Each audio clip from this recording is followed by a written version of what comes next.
All right, the last chapter of CFA Level 1 program curriculum, reading 58. This is the last chapter, okay? Let's get into it. Let's get this done. Let's get the study on, and let's go get that test, okay? Introduction to Alternative Investments Learning Outcome. The candidate should be able to compare alternative investments with traditional investments, describe categories of alternative investments, describe potential benefits of alternative investments in the context of portfolio management, describe hedge funds, private equity, real estate, commodities, infrastructure, and other alternative investments, including, as applicable, strategies, subcategories, potential benefits and risks, fee structures, and due diligence. Describe, calculate, and interpret management and incentive fees and the net of fees return to hedge funds. Describe issues in valuing and calculating returns on hedge funds, private equity, real estate, commodities, and infrastructure. Describe risk management and alternative investments. Introduction, assets under management and vehicles classified as alternative investments have grown rapidly since the mid-1990s. This growth has largely occurred because of an interest in these investments by institutions such as endowments and pension funds, as well as in high net worth individuals seeking diversification and return opportunities. Alternative investments are perceived to behave differently from traditional investments. Investors may seek either absolute return or relative return. Some investors hope alternative investments will provide positive returns throughout the economic cycle. The goal is an absolute return objective and alternative investments are not free of risk. However, and their return may be negative and or correlated with other investments, including traditional investments, especially in periods of financial crisis. Some investors in alternative investments have a relative return objective, which is often the objective of portfolios of traditional investment, seek to achieve a return relative to an equity or fixed income benchmark. Alternative investments fall outside the definition of long-only publicly traded investments in stocks, bond, and cash.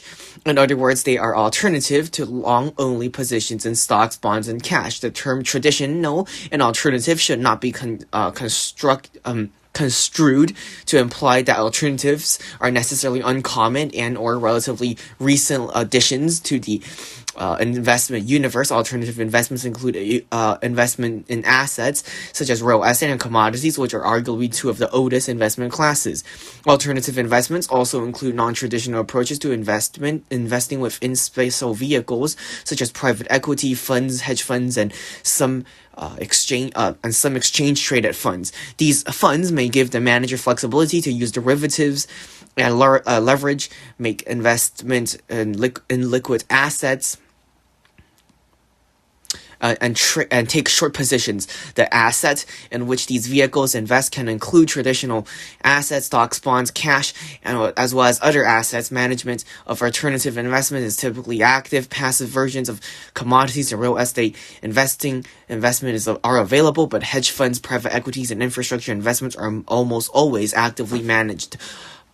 Several other characteristics of common to many but not all alternative investments. An alternative investment might not be expected to have all the following characteristics, but are typically expected to have some of them: illiquidity of underlying investment, narrow manager specialization, low correlation of returns with those traditional investments, low regulation and less transparency than traditional investments, limited and potential problematic historical risk and return data, unique legal and tax considerations. So I will consider like Bitcoin or trading digital currencies or trading to be right here. Although asset under management (AUM) or our alternative investments have grown rapidly, they remain smaller than either fixed income or equity investable assets, as illustrated in Exhibit 1. Institutions and high net worth individuals have been at the forefront of these investing in alternative investments, with the expectations of diversifying their portfolios and enhancing their risk-return profiles. Their hopes that alternative investments will behave differently from traditional investments, will provide positive absolute returns throughout the economic cycles, may not be realistic. Alternative investments are not free of risk, and their return may be correlated with those of other risky investments, especially in periods of financial crisis. During a long historical period, the average correlation of return from alternative investment with those of traditional investment may be low, but in any particular period, the correlation can differ from the average. During periods of economic crisis, such as late 2008, correlation among risky assets can increase dramatically. Investors may be careful in evaluating the historical record of alternative investments because reported return data can be problematic. Further, reported returns and standard deviations are averages and may not be representative of sub-periods within the reported period or future period. Many investments, such as direct real estate and private equity, are often valued using estimates or appraised values rather than actual market prices for a subjective investment. As a result, the volatility of their returns as well as their correlation of their returns with the return of the traditional asset class will tend to be underestimated. Private equity markets return may be estimated using the technique proposed by Woodward and Hall to address data problems with historical published indexes, which reflects underlying investment held at cost.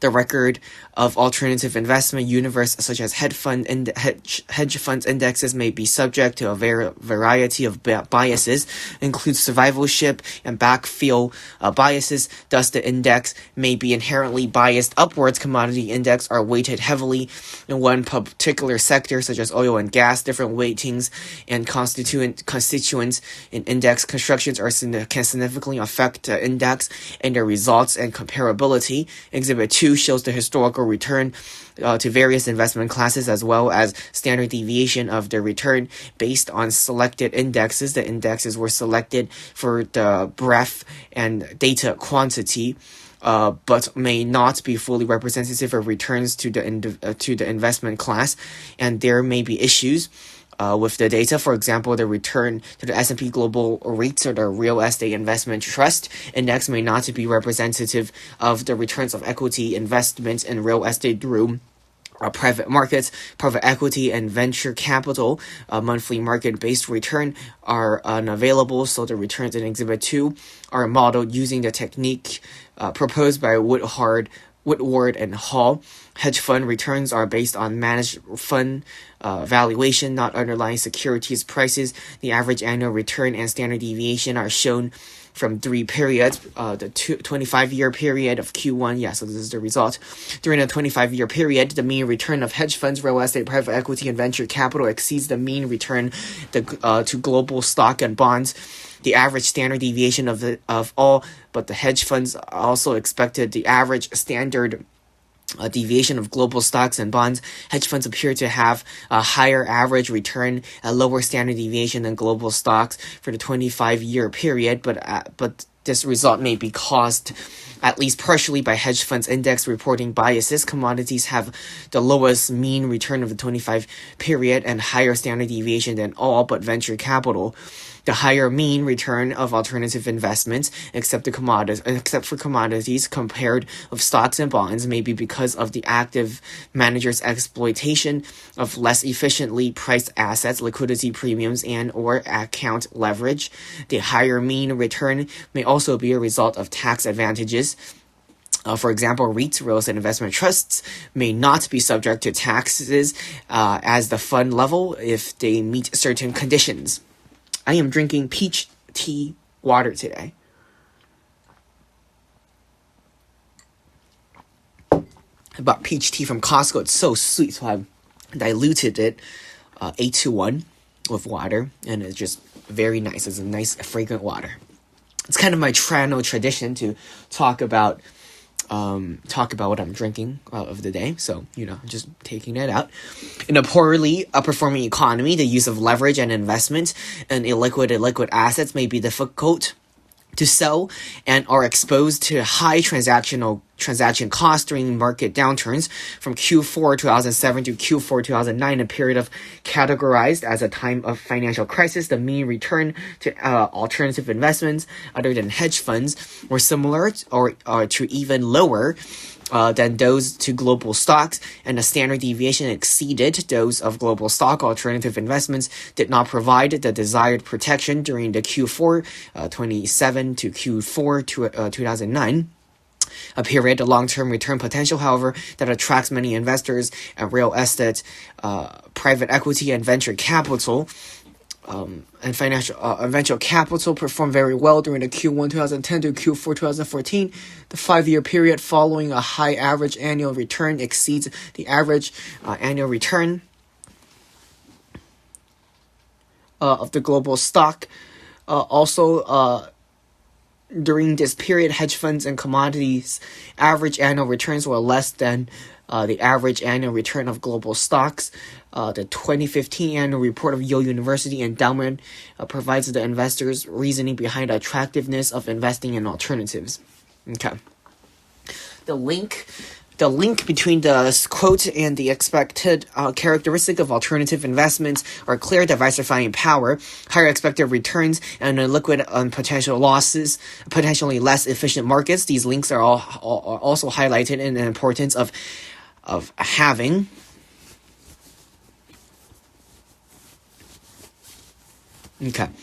high net worth investors have also embraced alternative investments, according to Spectrum Group.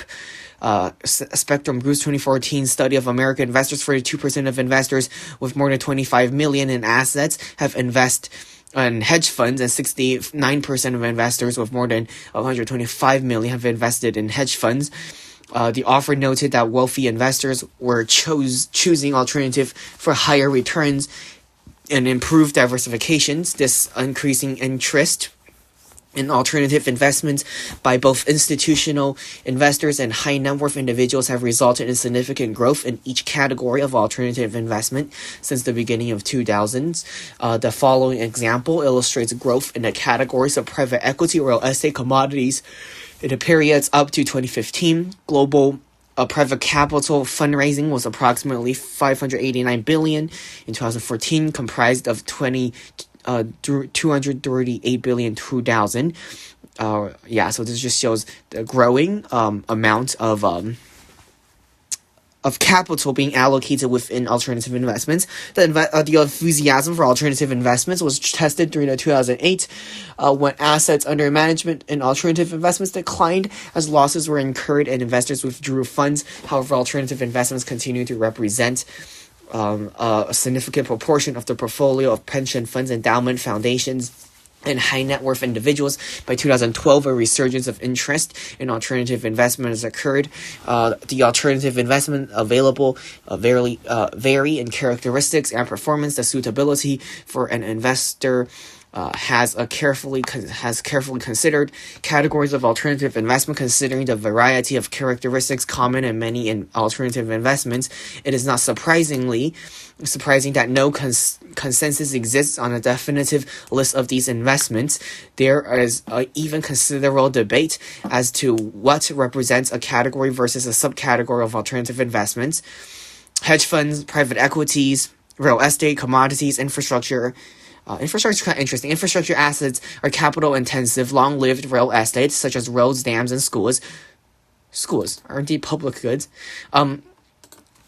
which are intended for public use and provide essential services. Infrastructure assets may be financed, owned, and operated by governments. By increasing the private sector and investing in infrastructure assets, investors may gain exposure to assets directly or indirectly. Indirect investment vehicles such as shares of companies, ETFs, private equity funds, listed funds, and unlisted funds that invest in infrastructure. Returns to alternative investments. Portfolio managers invest in one of two basic ways to achieve returns: passively or actively. Passively, manager assumes that the market are efficient and focus on beta-driven drivers of return. Beta, a measure of sensitivity relative to a particular market index, is a measure of systematic risk. Some portfolios are REITs, real estate investment trusts, and commodities and infrastructures. ETFs may be passively managed to provide beta exposure to a category of alternative investments. Active managers, whether in alternative or traditional investments, assume that inefficiencies exist that may be exploited to earn positive returns after adjusting for beta risk. Alternative investments are generally actively managed. Actively managed alternative investments strategies reflect several characteristics that differentiate them from only passive investments in traditional assets. Active investment strategies can be organized as follows: absolute return, market segmentation, concentrated portfolios. In addition to diversification benefits in a portfolio context, some of the attractions of alternative investments seem to be based on expected returns. When considering expected returns, however, investors must also factor in their risk associated with these returns. Risk can be considered both on a standard basis and within the context of the portfolio. As mentioned earlier, risk for alternative investments include low liquidity, limited redemption availability, and transparency, and the challenge of manager diversification. Other downside risk measures, such as the chance of losing certain amounts of money in a given period, are also used in practice. Okay. Sharpe ratios indicate that based on reported data during 25-year periods from 1990 through 2014, hedge funds offered the best risk-return trade-off, and commodities the worst. Sortino ratio, however, uses a target return of 0%, indicates the private equity and global bonds offer superior risk-return trade-off during the period. Global fixed income investment displayed the most attractive downside risk profile. As seen in panel B. This is panel B.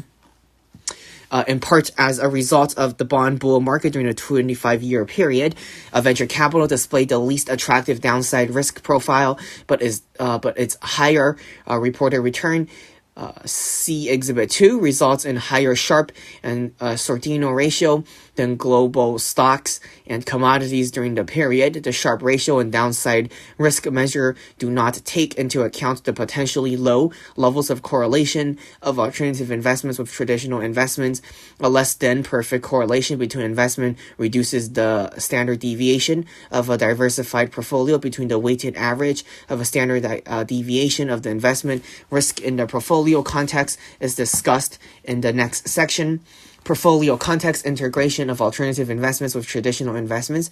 A key motivation cited for investing in alternative investments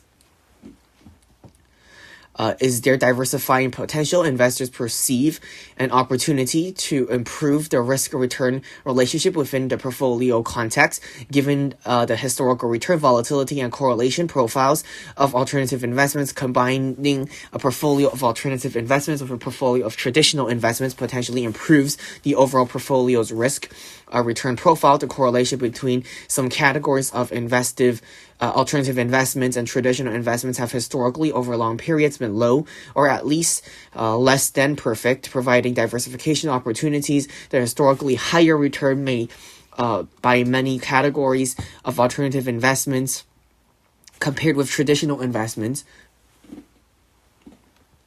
result in potentially higher returns on a portfolio containing alternative investments, and the less than perfect correlation with traditional investments results in a portfolio risk being less than weighted on a standard deviation. In identifying the appropriate allocations of alternative investments. However, an investment manager is likely to consider more than the mean return and average standard deviation of returns when considering potential portfolio combinations. The manager's analysis may include historical downside frequencies and worst return in a month for potential portfolio combinations. Investment structures, a common structure for many alternative investments, such as hedge funds and private equity funds, is a partnership in which the fund manager is the general partner, the GP, and investors are limited partners, LPs. Limited partnerships are restricted to investors who are expected to understand and to be able to assume the risk associated with the investments. Fund investments, because they are not offered to the general public, may be unregulated or less regulated than offerings in the general public. The GP runs the business and theoretically bears unlimited liability for anything that might go wrong. Because most individuals are unwilling to bear unlimited liability, the GP usually is a limited liability corporation. Limited partners own a fractional interest in the partnership based on their investment, and as agreed to by the partners and LPs, fractional interest is often referred to as his shares of the partnership. These partnerships are frequently located in tax-efficient locations, which benefits both the GP and the LPs. Funds set up as private investment partnerships typically have a limit on the number of LPSs. Funds are generally structured with a management fee based on assets under management, plus the incentive fees based on realized profits. Sometimes the fee structure specifies that the incentive fee is earned only after the fund achieves a specified return known as a hurdle rate. Fee calculations also take into account high water marks, which reflects the highest cumulative return on used to calculate on incentive fees. It is the highest value, not net of fees, that the fund has reached. The use of high water marks protects clients from paying twice the same performance. Many alternative investment funds, including hedge funds, use the basic partnership and fee structure. Fee structure are discussed in more detail later in the reading. Hedge funds in 1949 offered, that's not really important. Okay. To set up investment funds themselves and okay. A contemporary hedge fund may have the following characteristic. It is aggressively managed portfolios and investment across asset classes and regions that is leveraged, takes long and short positions and or uses derivatives. It has a goal of generating high returns either in an absolute sense or over a specified market benchmark, and it has few, if any, interest restrictions. It is set up as a private investment partnership open to a limited number of investors willing and able to make a large initial investment. It imposes restrictions on redemptions. Investors may be required to keep their money in the hedge fund for a minimum period before they are allowed to make withdrawals or redeem shares. Investors may be required to give notice of their intent to redeem. The notice period is typically 30 to 90 days in length. Also, investors may be charged a fee to redeem shares. Investors' willingness to invest in hedge funds despite the restrictions on redemptions is largely because of the reported returns of some hedge funds and their perceived low correlation with traditional investments. The positive performance of many funds in the early 2000s, when other investments have declined, supported the diversification potential of hedge funds in the portfolio. The growth of interest in hedge funds as investments led to an emergence of funds of hedge funds. That's a funny phrase. Funds of hedge funds. Funds of hedge funds are funds that hold a portfolio of hedge funds. They make the hedge funds accessible to smaller investors while allowing those investors to be diversified to some extent among hedge funds. Also, funds of hedge funds are assumed to have some expertise in conducting due diligence on hedge funds and may be able to negotiate better redemption terms than individual investors can. Funds of hedge funds invest in numerous hedge funds and may diversify across fund strategies, investment regions, and management styles. The distinction between a single hedge fund and a fund of hedge funds is not necessarily clear-cut, but many hedge funds invest in other hedge funds. Hedge fund strategies. Hedge funds are typically classified by strategies. Although categorization varies, many classifying organization focuses on the most common strategies, but others have classification systems based on different criteria, such as the underlying asset in which the fund is invested. Also, classifications change over time as new strategies, often based on new products and opportunities in the market, are introduced. Classifying hedge funds is important so the investor can review aggregate performance data, select strategies to build a portfolio, and select or construct appropriate performance benchmarks.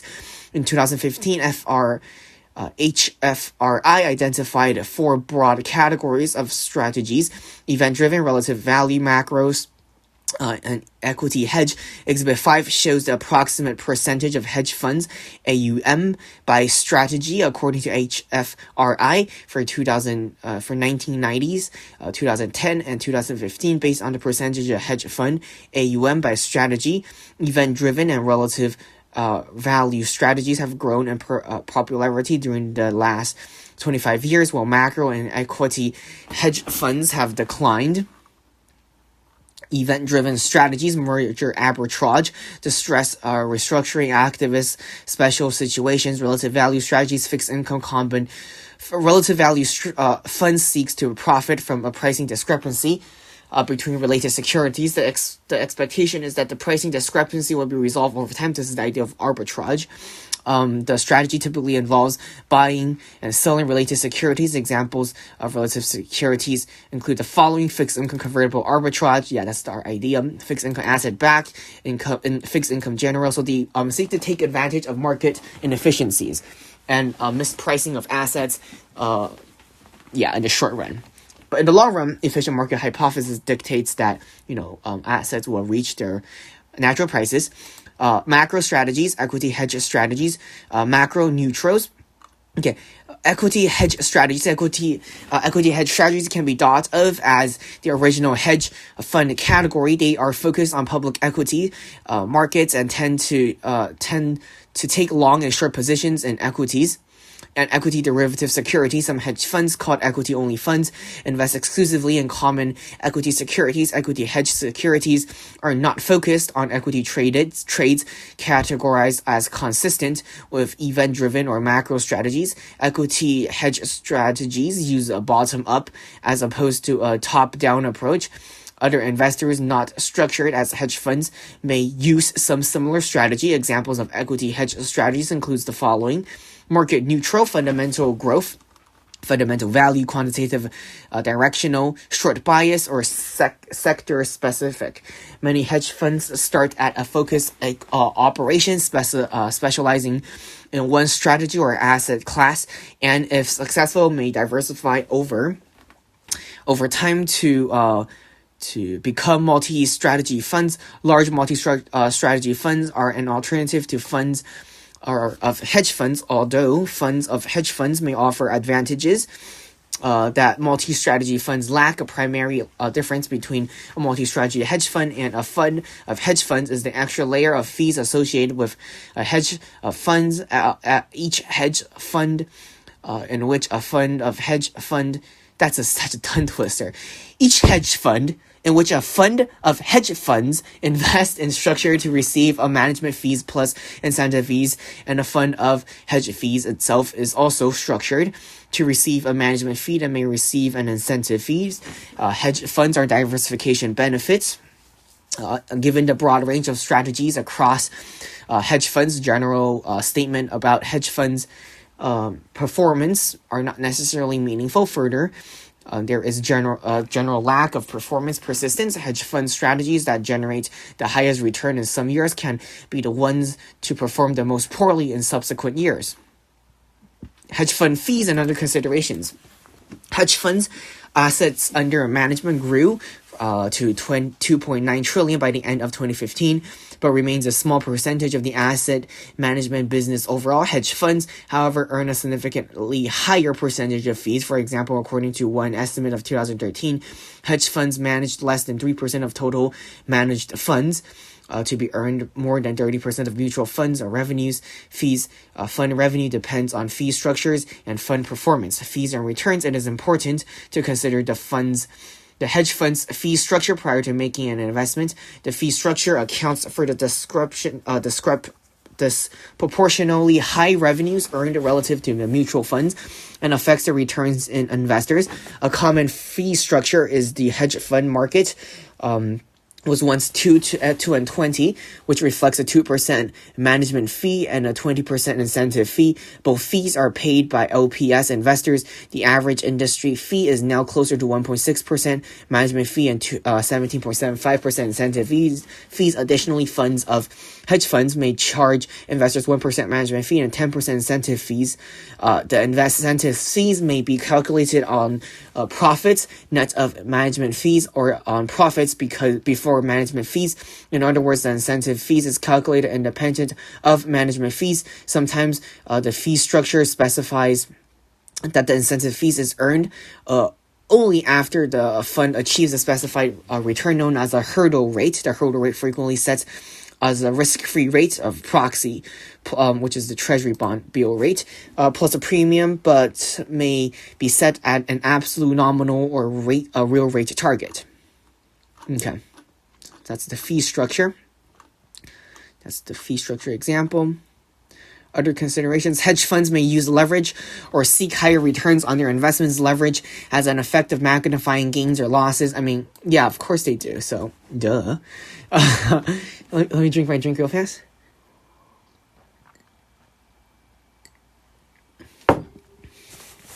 Hedge funds may leverage their portfolios by borrowing capital and or using derivatives. A factor that can magnify losses for hedge funds is investor redemption. Redemptions frequently occur when a hedge fund is performing poorly in the hedge fund industry. A drawdown is a reduction in the asset value, the NAV. When drawdowns occur, investors may decide to exit the fund or redeem the least to portion of their shares. Redemption may require the hedge fund manager to liquidate some position and incur transaction costs. As already stated, the liquidation of a position may further magnify the losses on the position. Redemption fees may serve to discourage redemption and to help hedge fund managers recover. Transaction costs notice periods may allow the hedge fund manager to liquidate a position in an orderly fashion without magnifying the losses. Lockup periods give the hedge fund manager time to implement and potentially realize the strategy's expected results. If a hedge fund experiences a drawdown shortly after the fund launches, the lockup period will force investors to stay in the fund rather than withdraw. A hedge fund's ability to demand a long lockup period and still raise a significant amount of money depends a great deal on the redemption or reputation of either the firm or the hedge fund manager. Think of Bill Ackman. Hedge fund valuation issues. Valuations are important for calculating performance and meeting redemptions. The frequency with which the hedge funds are valued varies among funds. Hedge funds are generally valued on a daily, weekly, monthly, and or quarterly basis. The valuation may use market or estimated value of underlying positions. When market prices or quotes are used for valuation, funds may differ in which price or quote they use. A common practice is to use the average quote. A more conservative and theoretical accurate approach is to use the bid price for longs and ask prices for shorts. These are the prices at which the positions can be closed. The underlying positions may be in high liquidity or non-traded investments, and therefore it is necessary to estimate values because there are no reliable market values. Estimate values may be computed using statistical models. Any model should be independently tested, benchmarked, and calibrated to industry accepted standards to ensure consistency of approach.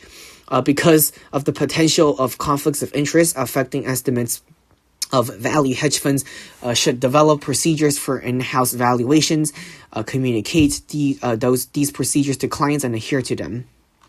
Due diligence for investing in hedge funds. When investing in hedge funds, investors must consider many issues. A basic question is whether one wants to rely on the expertise of managers of a hedge fund to invest in the portfolio of a hedge fund, or whether one has the expertise to undertake the hedge fund investment selection process. Funds of hedge fund potentially offers the benefit of providing a diversified portfolio of hedge funds, supplying expertise and conducting due diligence and negotiating favorable redemption terms. These potential benefits come at the cost of an additional layer of fees. Also, although a fund of hedge funds may provide expertise and due diligence, investors should still conduct due diligence when choosing a fund of hedge funds.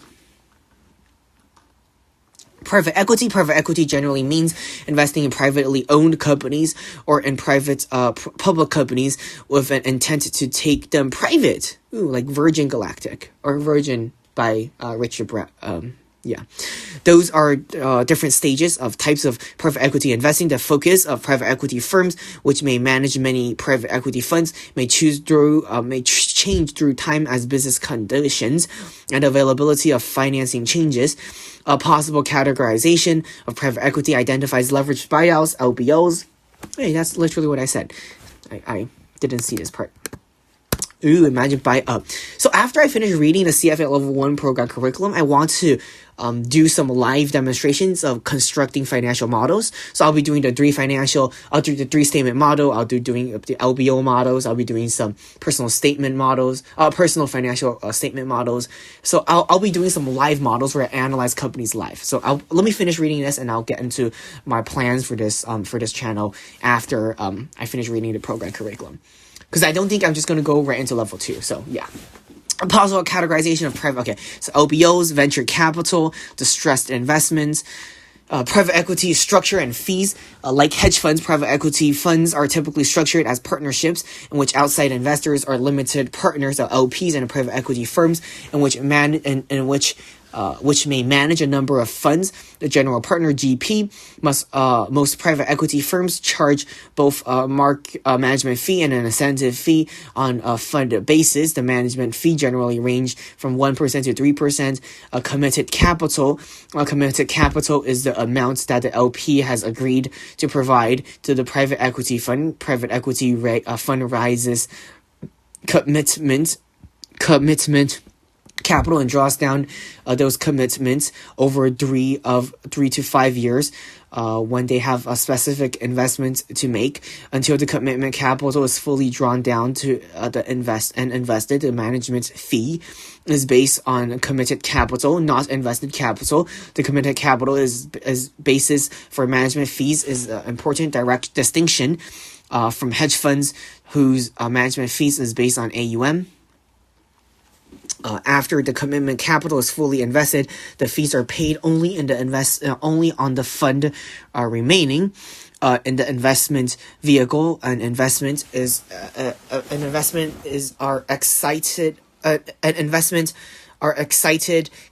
is paid back to the investors, and investors no longer pay fees in the portion of their investment.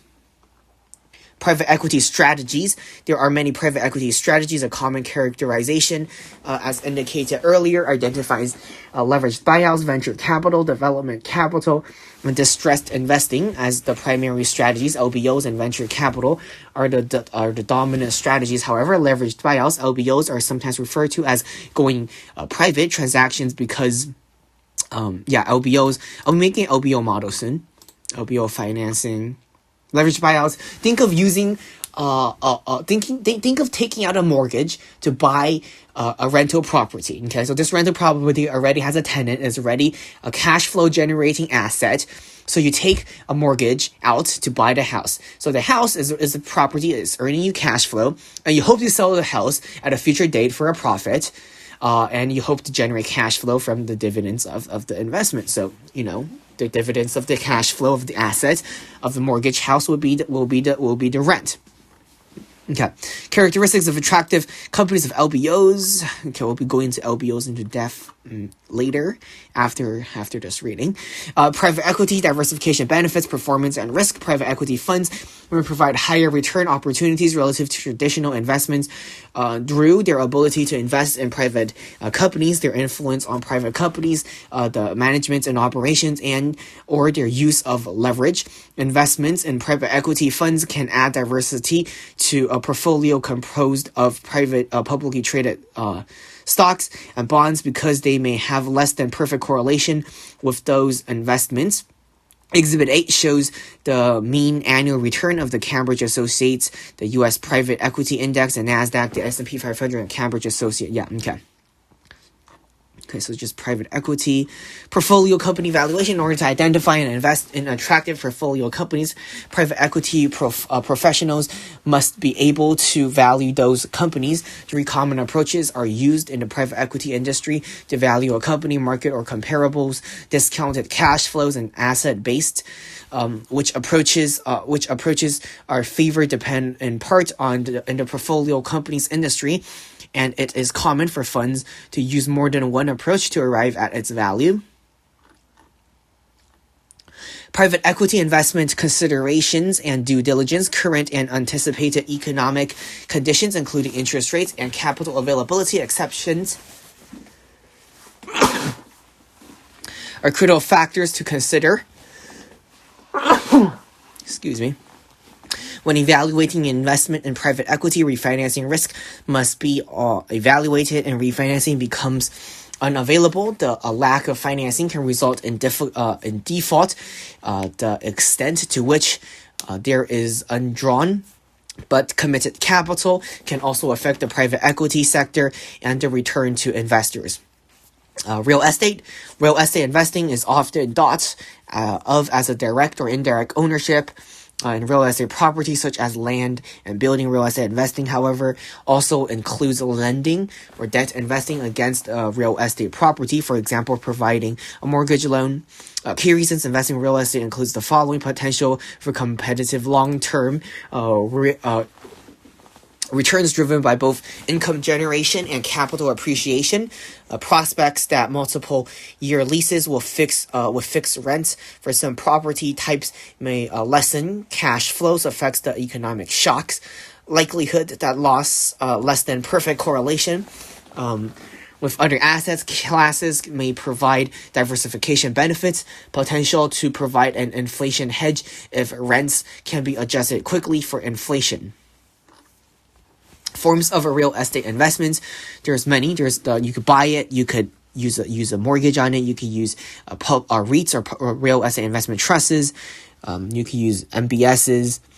Okay, there's many different avenues. Okay. The majority of real estate property can be classified into commercial, residential, or farmland, or advertisement. There's a lot, man. And just reading residential properties is defined narrowly as include only owner occupied single residence. Residential properties owned with the intention to let, lease, or rent them are classified as commercial. Commercial properties also include office, retail, industrial, warehouse, hospitality properties. Commercial properties may have mixed uses. Commercial properties generate return from income and capital appreciation. Several factors will affect opportunities for capital appreciation, including development strategies, market conditions, and property-specific features.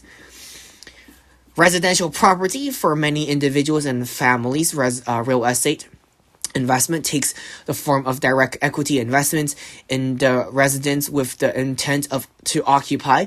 In other words, a home is purchased given the price of homes. Most purchasers cannot provide the entire financing, so they use a mortgage. Okay, so they pay a down payment, they pay it down over a span of 20, 30 years. Real estate valuation. Until a property is actually sold, real estate values can only be estimated. The estimations process is often referred to as appraising the property. A variety of approaches are used to value real estate property. Common techniques for appraising real estate property includes comparable sales, income, and cost approaches. Comparable sales approach, income approach, cost approach. REIT valuation. This is the real estate investment trust valuation. Real estate investment risk. Real estate investing, like any investment, may fail to perform in accordance to expectations. Property values are subject to variability based on national and global economic conditions, local real estate conditions, and interest rate levels. Other risk inherent in real estate Investment includes the ability of fund managers to select, finance, and manage real properties, as well as a challenge in governing regulations. Management of the underlying properties includes handling rentals or leasing of the properties, controlling expenses, directing maintenance and improvements, and ultimately disposing the property.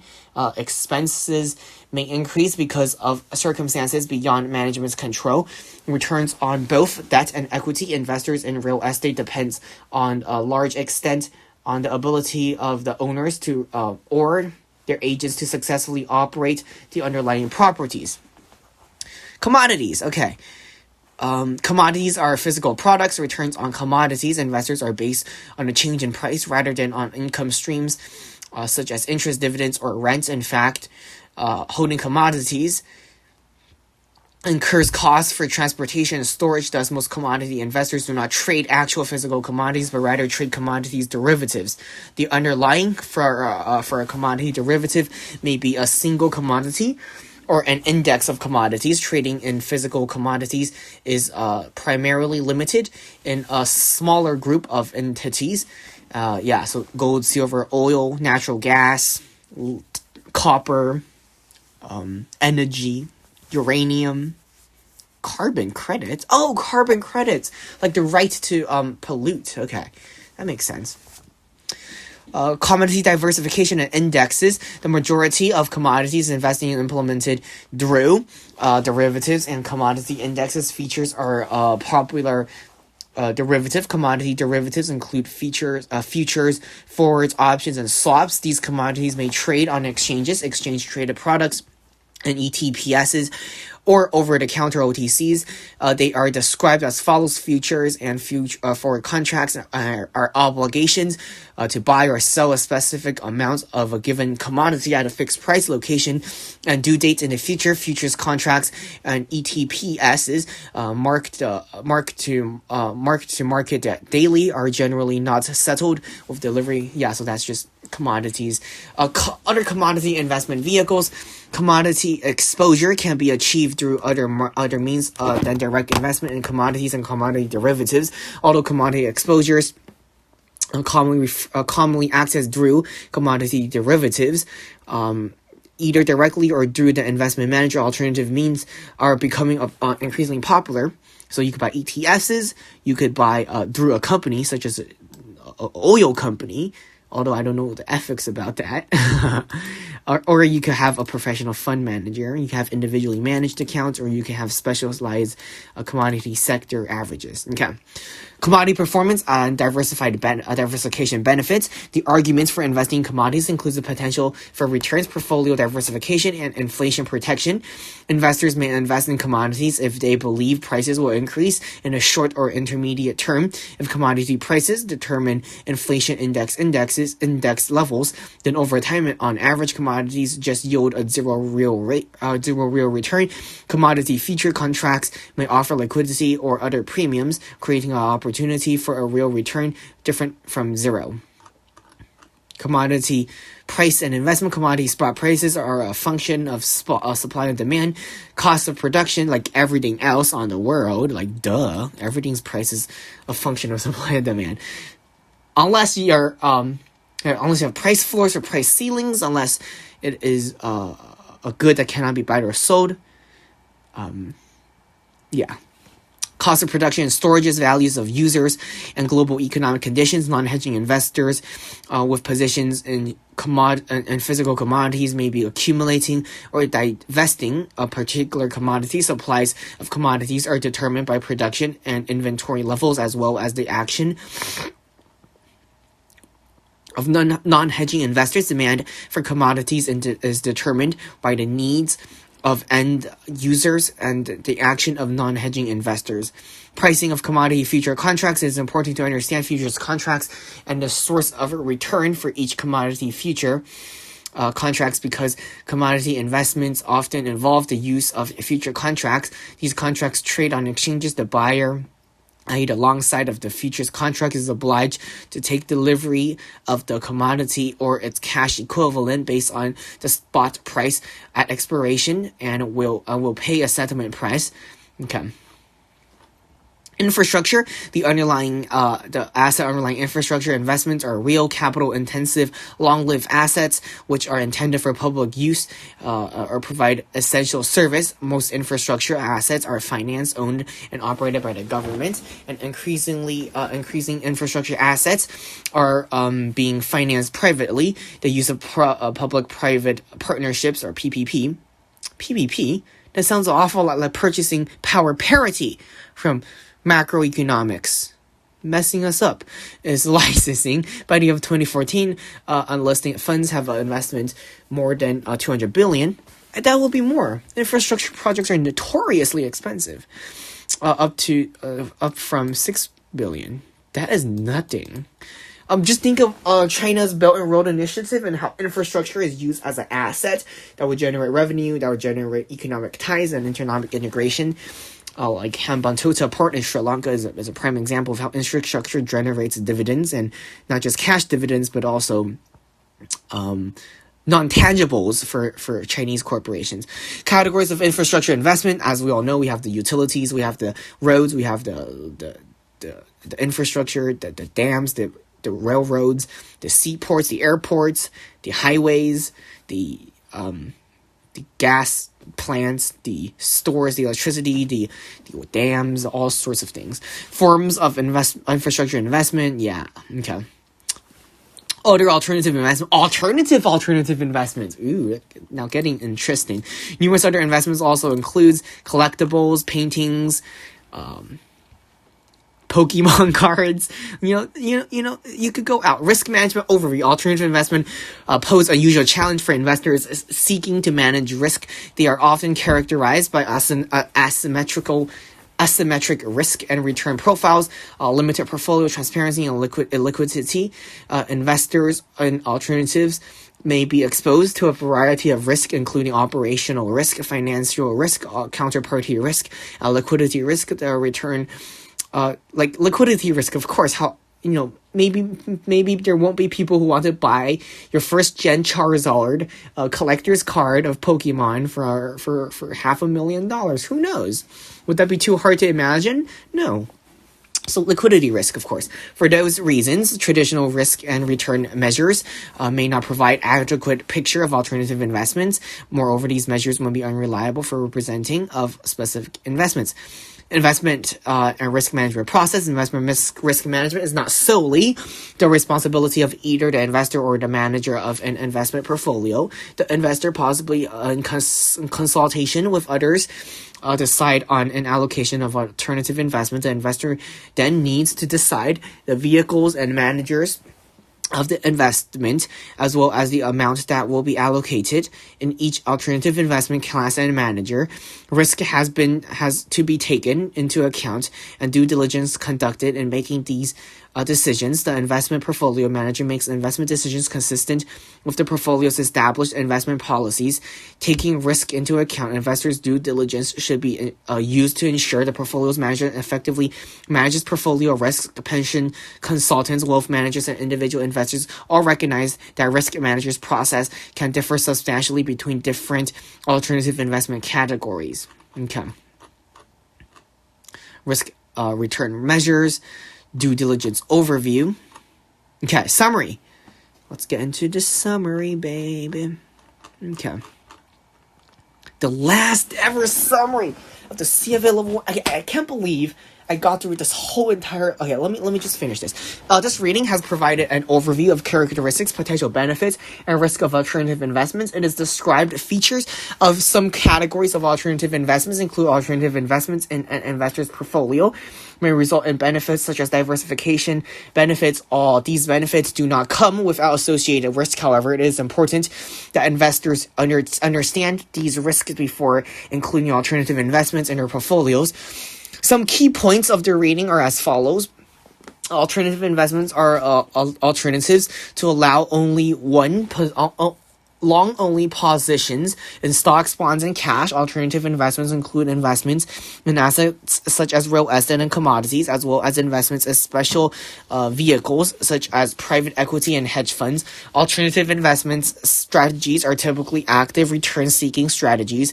Characteristics common to many alternative investments compared with traditional investments include lower liquidity, less regulation, lower transparency, higher fees, and limited and potentially problematic historical risk and return data. Alternative investments often have unusual legal and tax considerations and may be highly leveraged. Alternative investments are attractive to investors because of the potential for diversification and or higher returns when added to a portfolio of traditional investments.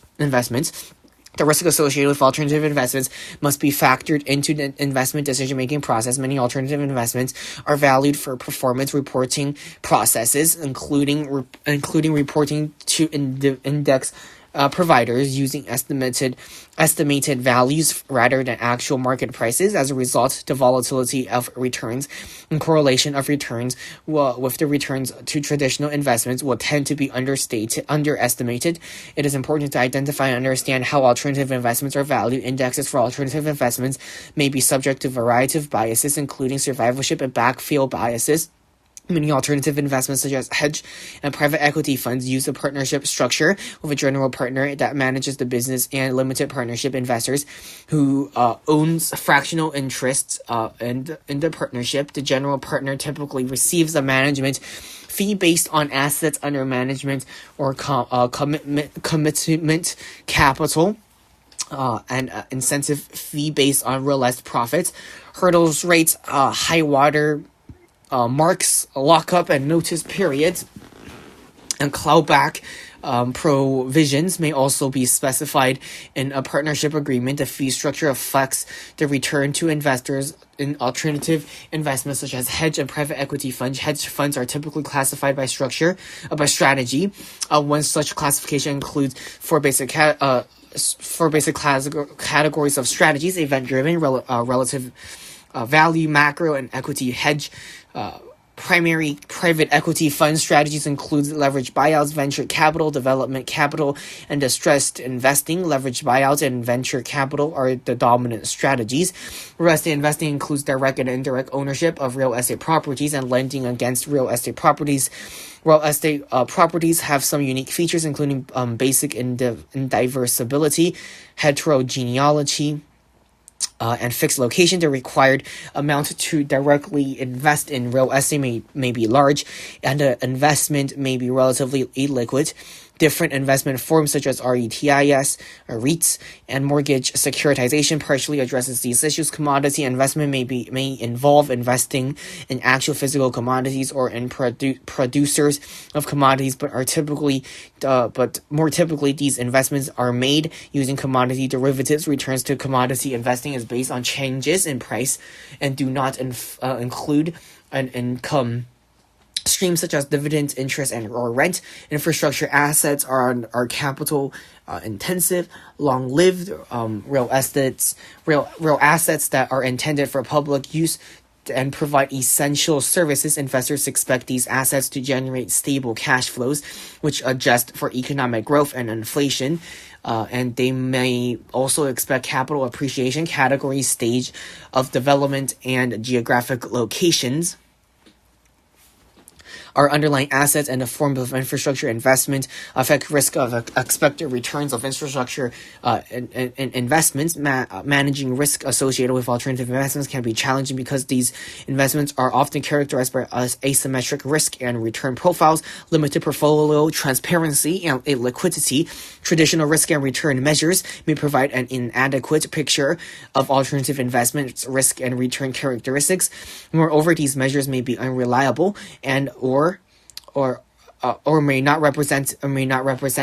be representative of specific investments. Operational, financial, counterparty, and liquidity risk may be the key considerations for the investing in alternative investments. It is critical to perform due diligence to assess whether A, the manager can effectively pursue the proposed investment strategy, B, the appropriate organizational structures and policies for managing investments, operations, risk, and compliance are in place, and C, the terms appear reasonable, the inclusion of alternative investments in a portfolio, including the amount of to allocate, should be considered in the context of the investor's risk, return objectives, constraints, and performances. And we conclude the entire Level 1 CFA Level 1 program curriculum. Wow. Okay.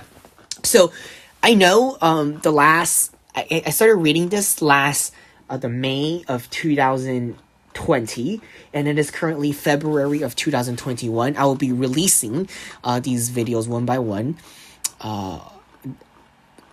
with 1 day between each release. So by the time you get this video, it may be quite late. Today is February 16th, 2021.